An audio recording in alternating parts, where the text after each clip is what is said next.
தன்னம்பிக்கை அதிகரிக்க வழிகள்.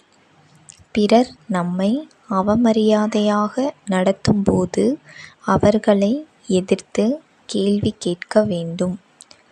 பிறருக்கு நம்மால் இயன்ற உதவிகள் செய்யும்போது தன்னம்பிக்கை அதிகரிக்கிறது. எந்த செயல் செய்ய எண்ணினாலும் தொடங்கினாலும் என்னால் முடியும் என்ற எண்ணம் கொண்டிருக்க வேண்டும்.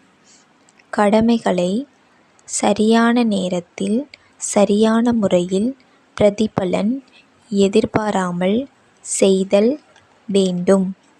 நம் சந்தோஷம் நம்மைச் சார்ந்தது. அதை பிறரிடம் எதிர்பார்த்து காத்திருக்கக் கூடாது. உங்களின் அன்பை சப்ஸ்கிரைப் செய்யுங்கள். உங்களின் விருப்பத்தை லைக் செய்யுங்கள். நன்றி.